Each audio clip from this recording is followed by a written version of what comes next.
Okay, well, welcome to another episode of the Rest and Recovery Podcast. With me is Justin Frandson. He's a renowned performance coach, founder of Athleticism.com and EMFRocks.com. With over a decade of experience in the field, Justin is a leading expert in the connection between health and our environment.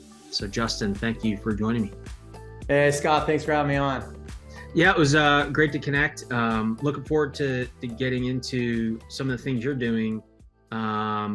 And you're kind enough to let me have one of your books. And I was telling you offline, I'm really looking forward to getting into this because it's called Athleticism, but it's whole body and brain for performance. So I'm really looking to see how that mind body connection gets into it. Here's the book now, but a little bit about you. Like, are you your background and before you wrote this book, and how you're in the wellness space?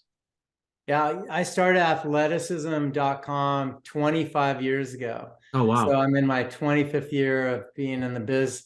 And I guess technically I started earlier. I got my EMT certification at UCLA in 1994. So I guess it's way more than 25 years, but starting to work with athletes.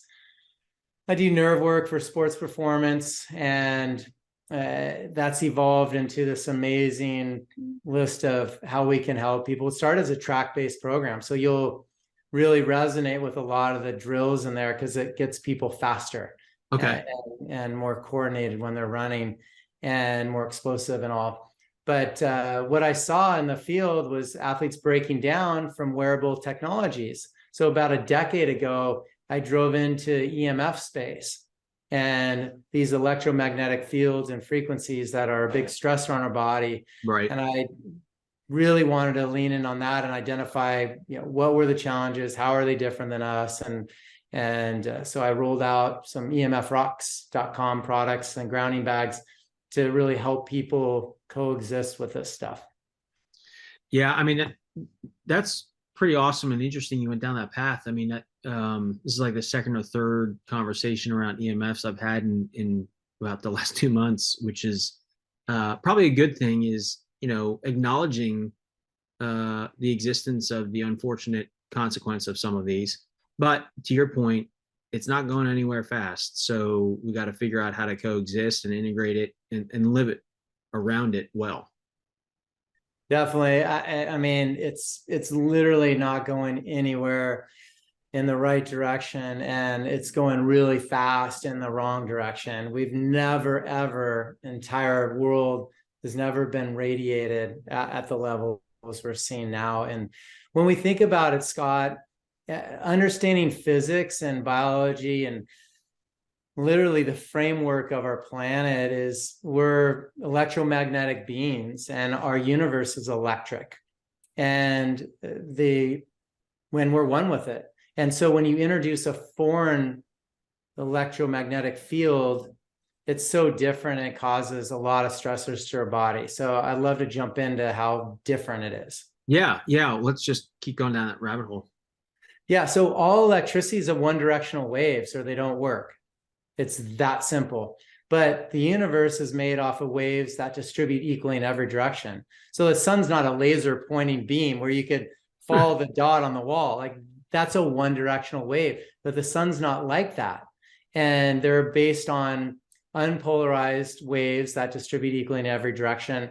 And the technical term would be called scalar waves. That's a framework for all living organisms, and everything has a resonances and we're connected with it.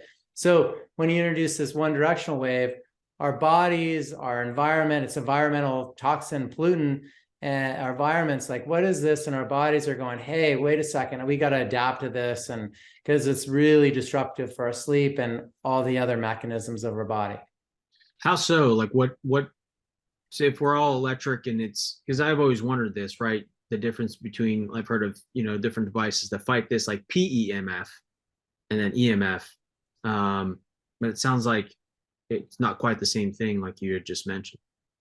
So pulsed electromagnetic fields are based off of magnetic resonances of north-south polarization. Okay. They became really popular because astronauts or people that would leave our, our space would, where there's zero gravity, they didn't have the north-south polarity and they got sick when they were up there for any extended period of time. So we need those polar opposite charges for our body to really function efficiently. And a PMF device brings in those charges back into our system. And so that's been a really common modality for healing, and they're fantastic. Now, do they use electricity to do it? Yes. Is that electricity a stressor on them while they're doing it? Yes. Can you clear it and create a coherence with that stressor while they're using the things? Yes. Does PMF benefit north-south polarization override the challenges of the electricity on them? Yes. So there's all these components to it, but net, anytime you're using electricity, I use sound beds or any different type of treatment you want to ground it. And we use our grounding bags to do that. Okay. So with let's dig a little bit more on, if you're near these towers, the EMF, there's an overload. What are some of the consequences or symptoms that to even know whether it's correlated to that or not? Well, first off, it's all cognitive. So if you're in an office environment, it's going to be focus, lack of behavioral challenges, people lashing out at each other, fatigue, anxiety, stress, headaches, ringing in the ears. Those are all level one, just classic EMF stressors. The biggest is lack of sleep, because your brain tries to figure out, what that pinging is. Your smart meter's, pinging every 7 to 15 seconds, or you have your Wi-Fi on. It's like constant looking for a signal, looking for something to talk to it. That's super disruptive. So our body goes into a twilight state, sleep, and it tries to figure out what that is. And then if you wake up to go to the bathroom, it's really challenging to get back to sleep. So those would be level one. Okay. Stressors level two, Scott, would be more severe headaches, ringing in the ear, muscle twitches, bloody noses, stronger ringing in the ears, rashes on the skin. We saw in the Havana cohort, it was non-trauma concussion symptoms. So that was the first attack of U.S. Embassy workers on foreign soil with microwave radiation. I mean, these guys were hospitalized forever. It was all vomiting, nausea, and just their skin was crawling. And then you go into the bigs: cancer, suicide, diabetes, Alzheimer's disease, cardiovascular disease. And then right now, the biggest threat for our future is the lack of fertility. Yeah, I've been hearing that, and for a variety of reasons, the issue with that. But yeah, so what is it disrupting? Is it causing like our bodies to just go into self-defense mode and like get caught into like a fight or flight kind of mode more than it ought to be? Yeah, so I mean, that would be called the sympathetic nervous system mode, where you're in fight or flight or freeze mode. It definitely takes you there. So you're not in growth mode when you're in a fight mode. So I think, even to back up a little bit, Dr. Martin Paul out of Washington State University identified that our voltage-gated calcium channels, they allow positive calcium into a negative cell, and that in turn causes tremendous cell and DNA damage. Now, think about what that word is, voltage-gated. That's the energy, that charge that your cells get to give you energy. Yeah. So if your electrical system and that the energy flow into your cells for more energy is disrupted, you're going to have cell and DNA damage. It's going to affect a long list of other things.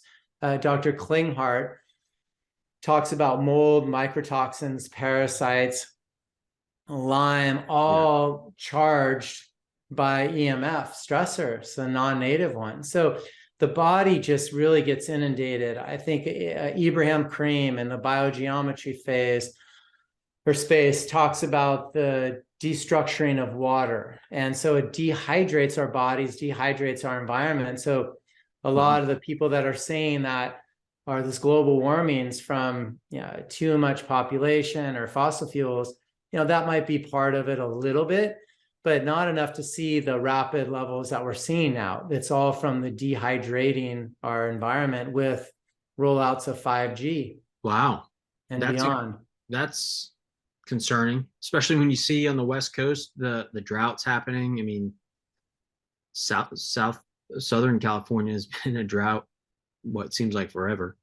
Yeah, this year we've had significant precipitation, but prior to it's been far and few between. But I think just overall, our planet just is really, we've never been radiated like this. There's over 7,000 satellites beaming phased array laser beams directly down onto us, and then we have this entire smart grid. I mean, I just popped in, and I popped in. I had to get onto a bank account or whatever, and it does a second factor authentication. I get the password the second I put it in. I'm going, oh my goodness, I'm hardwired in my computer. My phone's not hardwired, although you can do that for the EMF sensitive people. But I just marvel at how fast I can get a waveform in a resonance that I consider pretty benign. Yeah. Yeah, it's pretty incredible how fast all that works. And the faster it's great from a service perspective, but not thinking about some of the unintended consequence of having that benefit. And I mean, at the end of the day, how much faster can we go with some of this stuff? But so what is the mechanisms, without, getting scared about the air and everything around us? Because it seems like sometimes when you get in the health space, you can go down some rabbit holes with all the things that aren't helpful. So how are we to hedge against this? What are some mechanisms and methods to protect ourselves? For sure, Scott. I mean, you're right on the mark. This is the thing is, although I've laid out a daunting overview of these one-directional polarizing waveforms that decharge our bodies and destructure our water and cause us lack of sleep and lack of fertility and all these other challenges, there's this cool thing called physics where we can convert a one-directional waveform into something that is unpolarized and distributes equally in every direction that Okay. our bodies will really accept. And you can do that by getting outside in nature. It's free. So get grounded by nature. And that's the answer to it. You can also get our grounding bags and create that resonance of the mother nature in your home. It's like walking barefoot in a bag for your home. And just a second, when you said, I really want to encourage people not to give their power away to the fear factor of it. I did it one time and I had to get an emotional clearance to it because I've been metering homes for about a decade and offices. I went to this one office building. The whole parking structure had faux walls with cell towers on the other sides of them. Oh, wow. Right below in that office building, I had a massive headache the second I stepped up on that floor and went in the office. I'm like, I got to get out of here. We went up on the roof. The second I had literally within 10 seconds, I had a massive, massive headache. And so did all the 6 guys that were up there. We're like, we got to get out of here. And that was when I was just going, this is the scariest thing. I'm like, oh no, we are in it deep. Yeah. And this is scary and dangerous. And I'm like, I don't know how we're going to ever get out of it. And it was that bad for me. So I had to clear that and go, okay, I gave my power away to it. I'm not going to do that again. We can convert this stuff. It's physics. We can live with this. You just need a lot of grounding bags, to do it literally. And you need to get your protocols really effective at grounding, get outside in nature and make sure you're really understanding the stressors of the EMF and then how to clear them. Wow. That's incredible. And my mind immediately went to first thing was, I can't believe how quickly it occurred to you and everybody standing right there, just crushing headaches. But we're standing these towers up on top of school. Yeah, it's devastating. All over the place, like every school, which when you look at it and not thinking about this aspect, it's like, oh, that makes sense. It's government building. It's, but we're putting it right on the kids where they spend, 6, 8 hours a day in direct proximity to those things.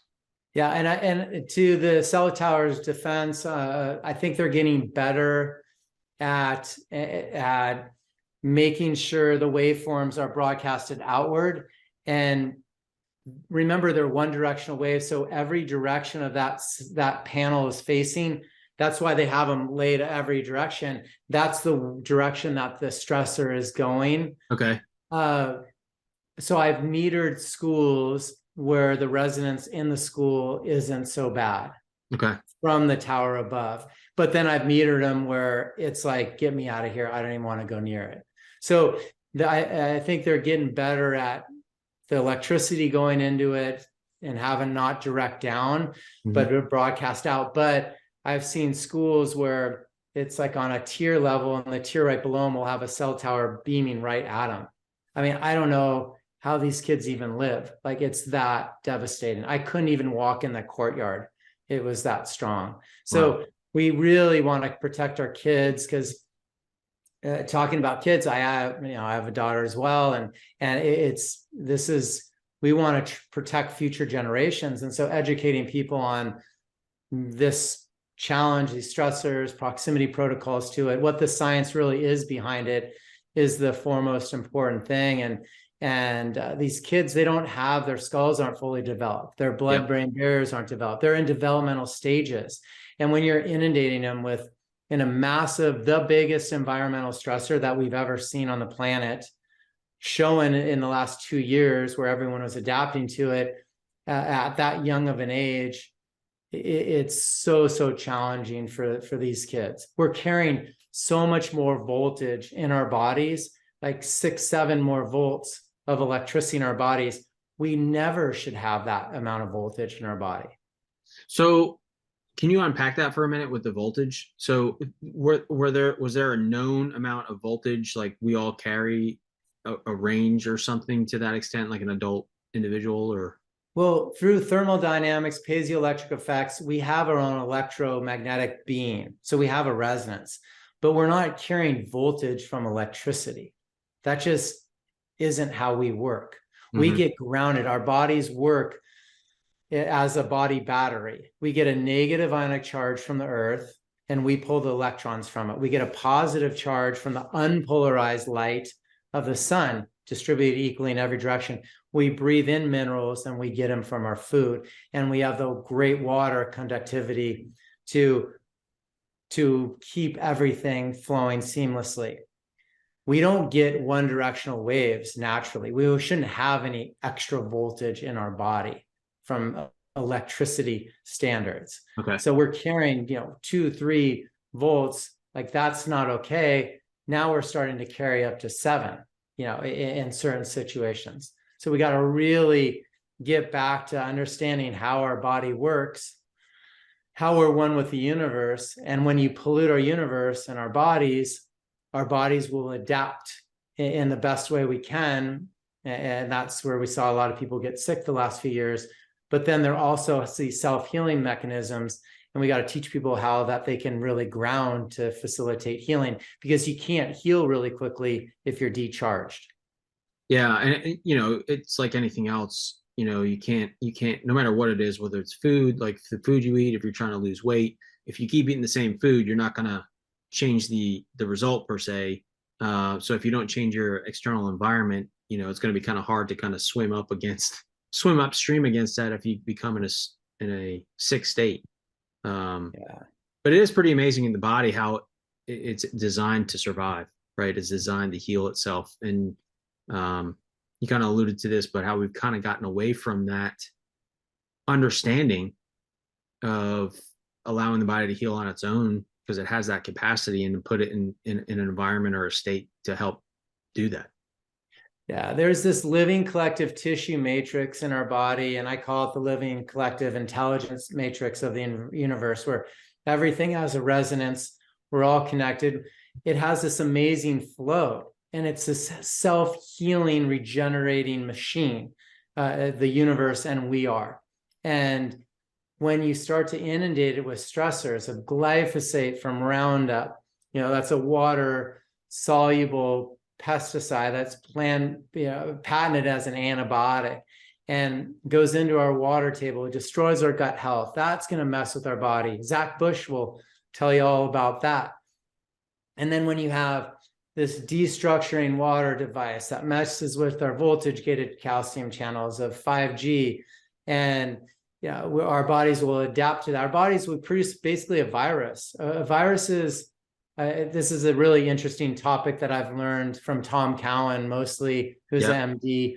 Do you follow him at all? I do. So that's where he asked me to be on his podcast a couple years ago during the middle of everyone getting sick. And he's like, Justin, what's going on? And he's like, we're seeing this electrification of the planet at record levels. Like 5G is the trigger for everyone getting sick. And it's not, that's the contagion. It's not a virus. He basically says that a virus is a dead protein that we produce ourselves. It's our adaptive system. It doesn't eat, it doesn't sleep, it doesn't derive energy in any way, shape, or form. It's dead for all intensive purposes. And in addition, it's self-limiting. It's not when we produce it, it's not designed to kill the host. It's a system upgrade. Okay. So he alluded in a video that went viral, if you're studying dolphins and they all get sick, and he was at this medical conference, it's craziest video, but he said, hey, all you doctors, raise your hand if you think, so in 2020, all these dolphins get sick. And he goes, raise your hand if you think that you have to go look at their genes and say, hey, in 2020, they're all going to get sick. A couple of doctors raised their hands. He's like, yeah, I wouldn't do that. That would be considered stupid, is what he said.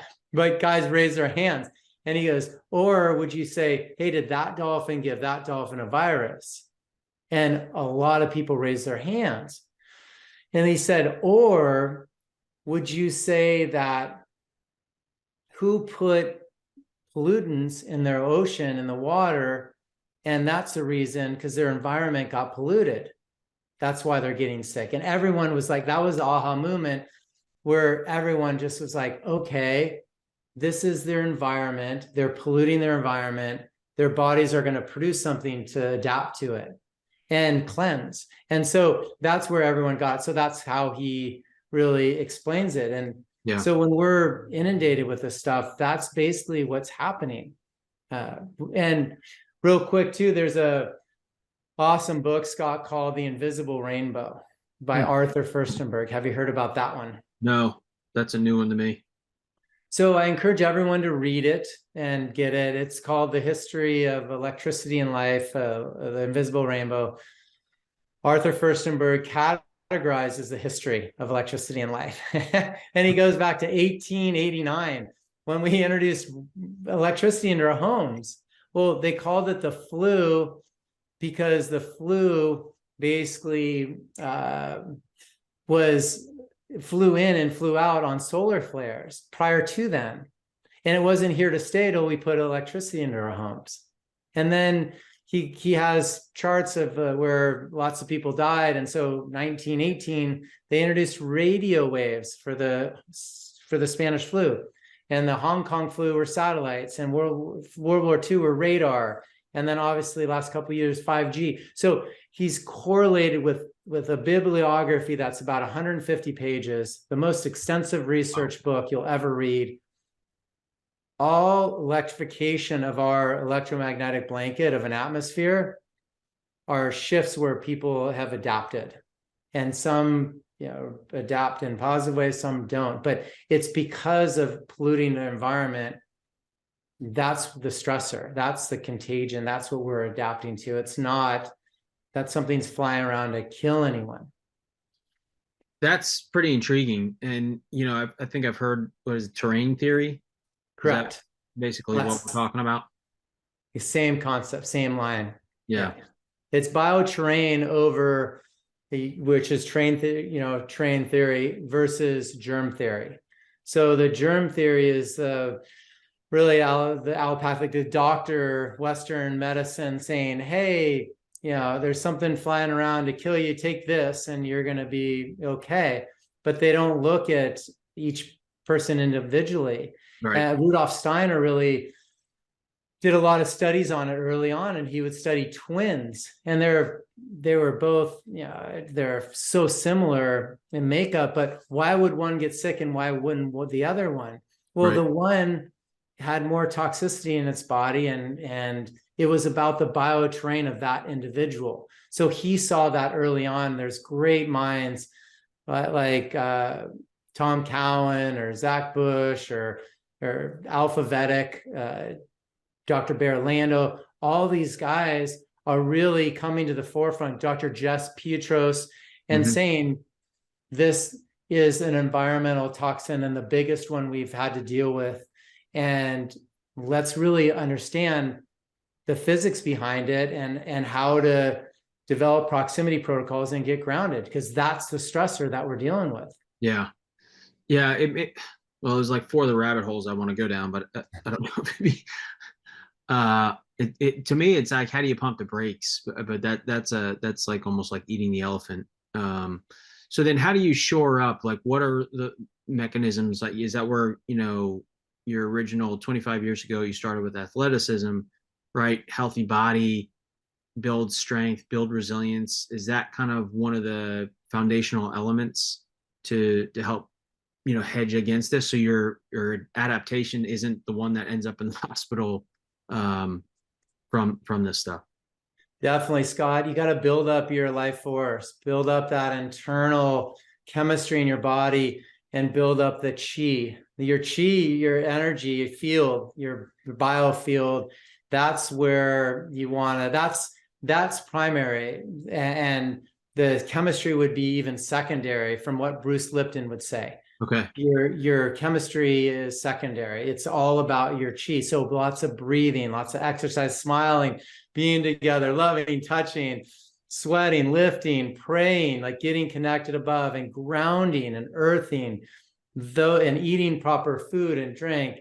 That's health and the pillars of health. That's how we keep our longevity going and allow us to keep doing what we love to do for a longer period, and keep our kids healthy and safe. It's not injecting something foreign into our body and saying, hey, this is, or take this pill and this is going to help you sleep, or do this. It's not having, tech track every step, or you listen to your smart meter to see, or your smartwatch to see, hey, how did I sleep last night? We got to get out of that tech industry meta universe that it's really doing its best to pull us into it. Yeah. Because this network marketing, the surveillance marketing is such a massive industry. They're able to aggregate all our data, harvest it, and they're using it, for ulterior motives in a lot of cases too. So we got to understand all this stuff.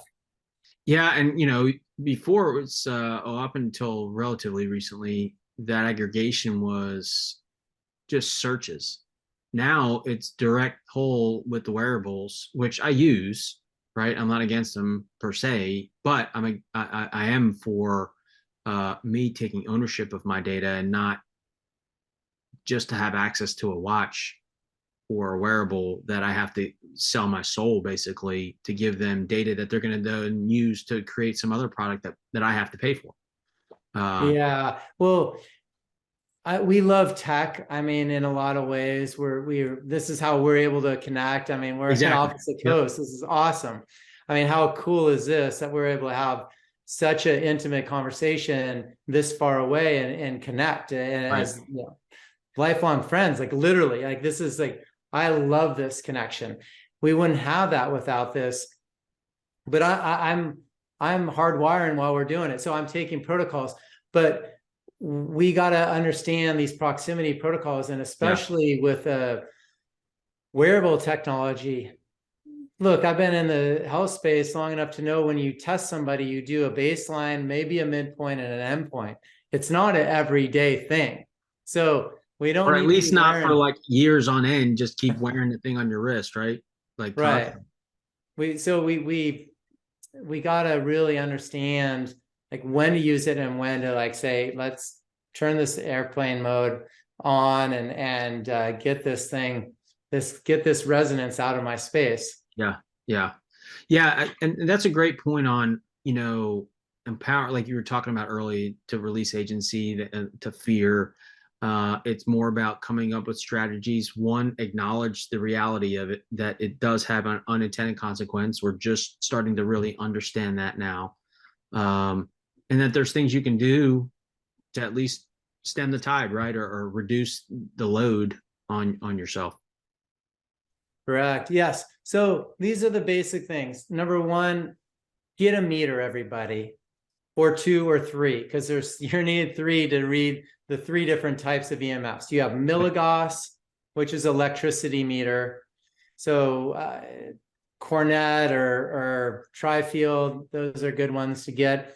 Any of the, there's so many great meters out there now because they're measuring the speed of the wavelength.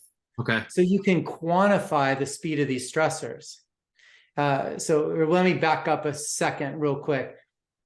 When we're sleeping, our brainwave state is 1 to 8 hertz or waves per second. The Schumann resonance, that grounding from the earth, 7.83 hertz or waves per second. So we rev really low and slow with earth. A milligauss meter resonance is about 50 to 60 hertz or waves per second.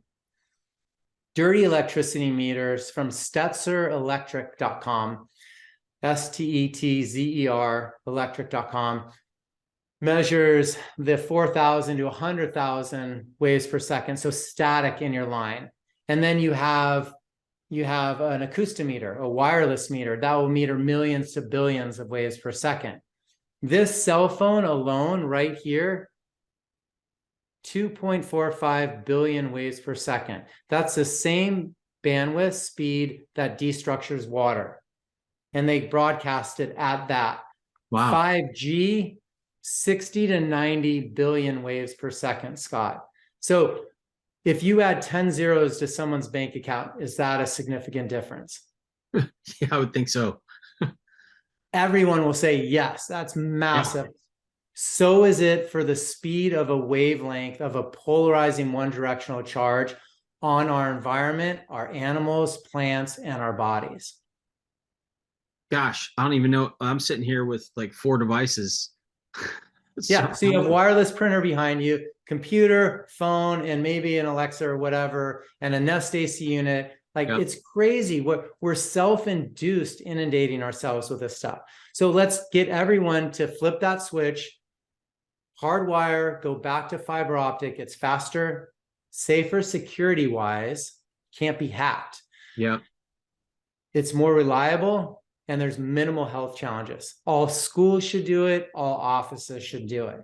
And then, so once you have these meters, we can identify it. And now we go into this whole phase of you've identified the stressors. Now let's develop proximity protocols. Hardwiring is the first one. Change your LED lights to incandescent lights. Dim switch on your computer so it's not the highest, brightest light in the world, creating macular degeneration at age 25. And then you go into hardwiring or actually getting a timer on an outlet. So an outlet timer. Yeah. Plug your Wi-Fi in that. So if someone can't hardwire their home or like, it's not going to work, then get a timer so it goes off at night when you're sleeping. Convert your smart meter to analog. We can opt out of smart meters. Our government doesn't care if it hurts you. They said legally we're able to opt out because of privacy challenges, because that thing pings every 7 to 15 seconds. It's an automated gas and electric meter. It shows when you're home, what you're using, and it's been basically, now it's illegal because it's too much privacy. Yeah. And so they've been sued and we won, thank goodness. So we can't fight it for being too much of a resonance affecting our health. If your head of the bed's on the other side of it, believe me, I've seen kids' teeth grind down to nothing, seizures, the list goes on and on from it. But they don't care about that, but they will allow you to opt out of it and go back to analog for the privacy challenge. So do that. It's $75 one-time fee in California, an extra $10 a month. That's it to do that. Super simple. Stop driving electric cars. I don't think it's a biggest deal where you are in the cold, because they get less efficient when they get cold. So they don't run as far. But in California, it's his biggest push to electric. Sitting on a massive battery, Scott, you will never read in any health book that that's advisable. It's 18% lower testosterone for every guy driving an electric car. 18%? 18%. Wow. And we're already in a systemic issue for other means as well that are disrupting the endocrine system. So that's crazy. So when you get this voltage up, it messes with your sleep. So you're like wired all the time. So these tech guys, they're having this crazy voltage, electricity going through them. Their bodies are just staying awake, even though they need to sleep. So it's so wild. But so no electric cars. It's not great for the environment. They use coal, cadmium, nickel to mine, and they're using fossil fuels, and then it doesn't get more efficient when you're driving it, and you're using the grid to drive it. And then when the battery dies in 10 years, you're filling up the landfills with acid and dead batteries. It's not even close to a net zero on the environment. And the worst part is you're cooking families in it with 18% lower testosterone as the biggest marker on blood work tests that a Clawley tested with special forces that we saw. So gosh, what else? Those are the big ones that, get your phones on airplane mode, charge them out of your bedrooms, create your home a sanctuary with the lowest resonance, get a timer switch on the electrical panel of your home that turns off the electricity in all the bedrooms. You just flip a switch. If you want it back on, it's on. You turn it off. But when you're in bed from whatever time to whatever time, there's no power, there's no Wi-Fi going directly to your bedroom. Let's get back to that resonance, that Schumann resonance, that healing pulse of the earth, really low and slow, to allow you to sleep. Because sleep and the restorative phase is all about what your podcast is about, and where everyone needs to go. We need to get into these deeper sleep. So if your router's on, it's always looking, or any smart device, it's always looking for a signal.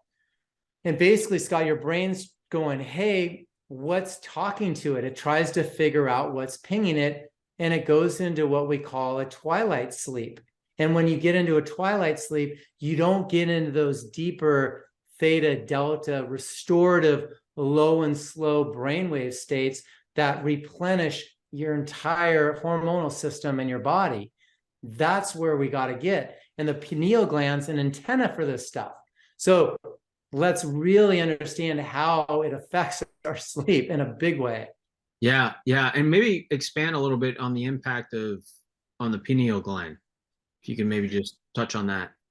So that's really going to be one of the things that controls your circadian rhythm. And your circadian rhythm is, your body has this internal clock. When it sees blue light in the morning, okay, it's daylight. But if we're looking at really bright light that transitions into blue light from LED lights and computer screens and all, that tricks our rhythm into thinking it's daylight for so much longer. So you don't want to have bright TVs going on right before you go to bed, because you'll actually won't go into those deeper sleeps for several hours. So your pineal gland is like one of the biggest regulatory systems in your body, and it acts like an antenna in your body. So we got to really stay into these parasympathetic rest and digest modes. And I like to get in one, putting your legs up at like 90 degrees, and you lay on your back. And I call it the restorative pose. So lift some pillows up, get your legs at 90, lay on your back, and I put a grounding bag on my chest and just breathe and relax, and all the blood pools into my organs.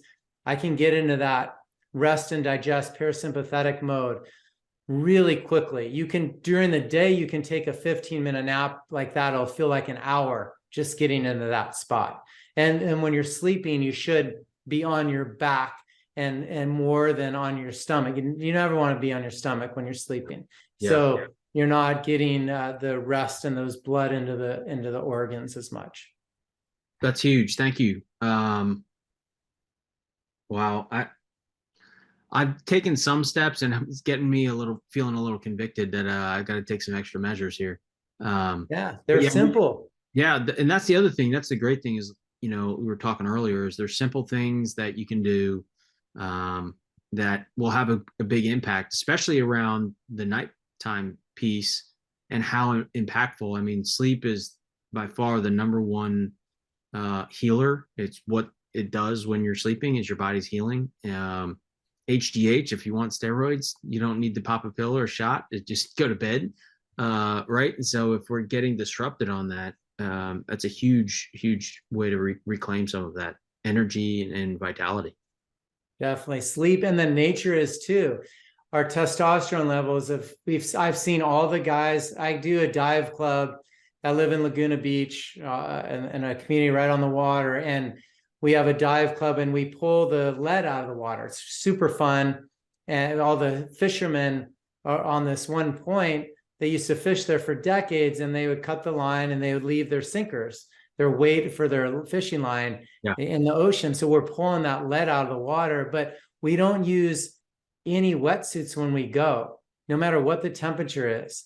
And all the guys' testosterone have gone up like crazy levels, Really? and mine included. And when you can kind of get outside and just have that sunlight shine on your face and get into these cold temperatures, you're going to see hormonal levels really start to normalize, especially for guys like me that are over 50.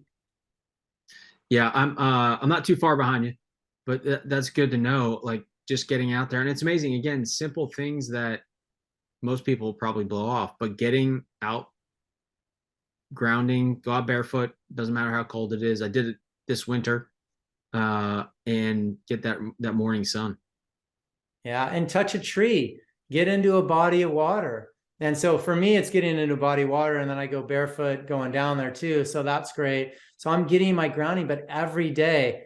And then there's a period of time where it's light out later in the summertime. I literally every night when I come from work, I jump in the ocean.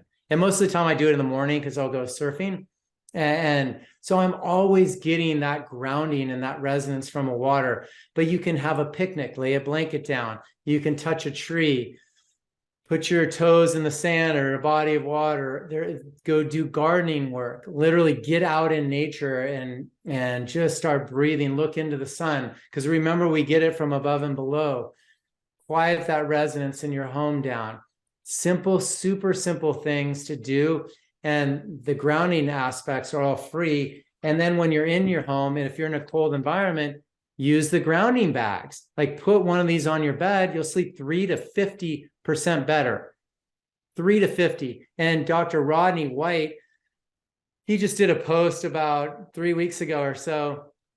He's this huge guy, Cairo in Nebraska. He's been testing his sleep for like 15 years and trying to figure out how to get better sleep. Yeah. His deep sleep with this for 2 months straight went from 45 minutes to 100 minutes. Wow. That's over 50 minutes. Wow.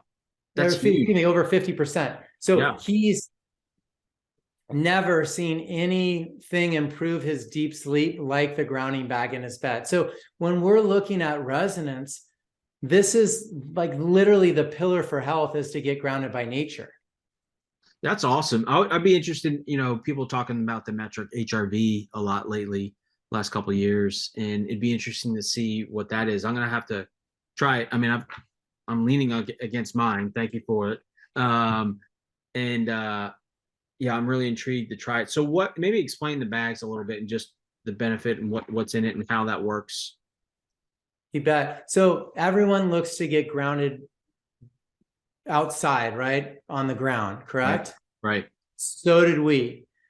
We hand mine crystals, and then we put them in this bag, and then you put this in your home and your bed, in your car to get grounded. It's that simple. The crystals we use have moisture and magnetic properties inside them. So they're different than any of the other crystals that anyone's ever seen before. Okay, that's what they kind of look like if you can see it. Okay. And the moisture with the magnetic, so shungite, amethyst, black tourmaline, they only have magnetic resonances. It's the combination with the moisture which allows these to be so impactful for EMF protection. And so we put it in this grounding bag. You put this on your bed, you'll sleep way better. You do 5 together on the floor of your home, will clear 2,000 square feet.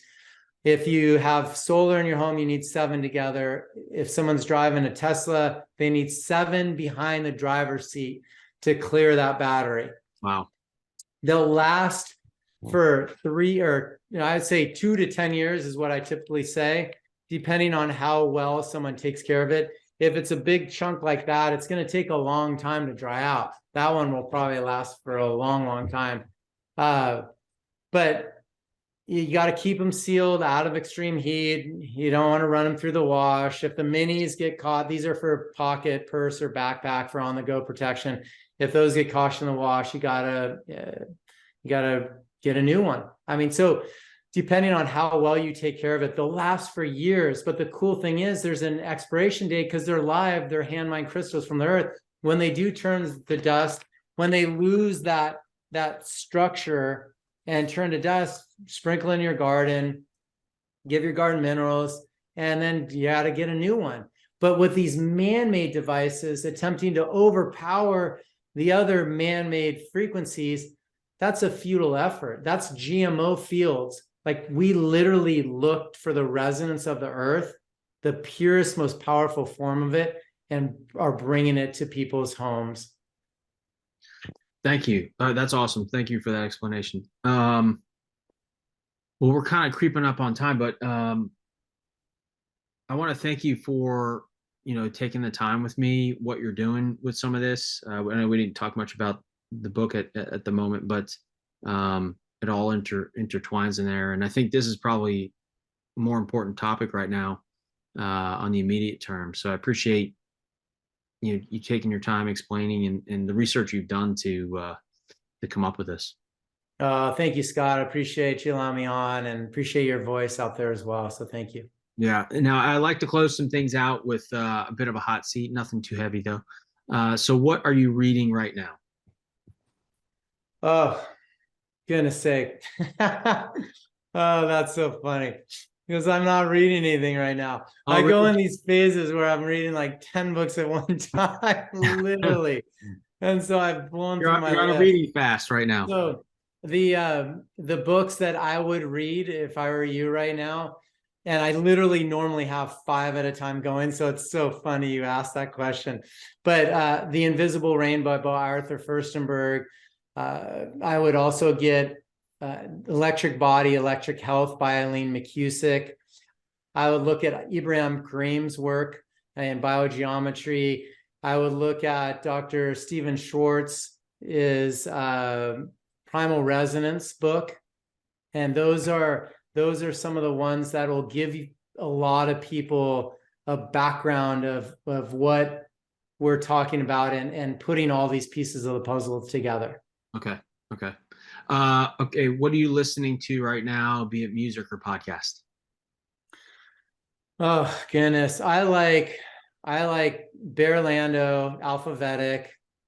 I love Tom Cowan's work. So those are my 2 favorite go-tos. Okay. I tend to lean in on those guys. I picked up a splash of Joe Rogan, and he mentioned this documentary called "What Is a Woman," and really unbelievably riveting. So I watched that one. So I love those guys in the health space. I love following Jess Pietros. She's an MD. Kelly Brogan's been really controversial now, going into relationship stuff. Yeah. But she's got a brilliant mind in the health space. And so those, Dr. Zach Bush is one of my other favorite listens to, one of the best orators. The Yeah. two favorite list orators are Zach and Bear Lando, Alpha Okay. Vedic. Okay. Yeah. Great. And they're all friends of mine. Like literally all those are like friends of mine. So Oh, really? it's fun that I get to listen to friends just kind of go off on their tangents, because Yeah. they're all just brilliant in their own space. That'd be a fun dinner party to sit down with that crew. Yes, it would be incredible. One of these days I'll put it together and we'll call you. Yeah, please do. Please do. All right, last one. What is your go-to rest and recovery method? It is getting grounded by nature for sure. I mean, it's going to the beach and getting barefoot, getting out of the sun, looking into the sunlight, literally recharging my body. A lot of rest in the ocean and rest on the beach. Just getting as close to the resonance. That's my recovery. And when I get too heady, I gotta go, in the water, or I get too exhausted, I gotta go in the water or go get grounded, and that'll recharge me right away. And I definitely really do those protocols as well as grounding. I have one other one, Kristen, and I'll have to send you her link, but she's probably one of the best facilitators for meditation that I found out there for people that can just transform you. So I listen to her work when I'm feeling off. Okay. And the last one I do is I do a sound bed. And Dr. Stephen Schwartz, the guy that wrote that Primal Resonance, has a sound bed. And I go into basically parasympathetic rest digest, like a theta brainwave state, like instantly with his work. Oh, wow. It's called The Vibe. It's a sound bed. Okay. Yeah, I'll have to check that one out. I'm not familiar with sound beds, so very cool. Yeah. Well, thank you very much, Justin. I appreciate your time, and be well. You too. Thanks, Scott.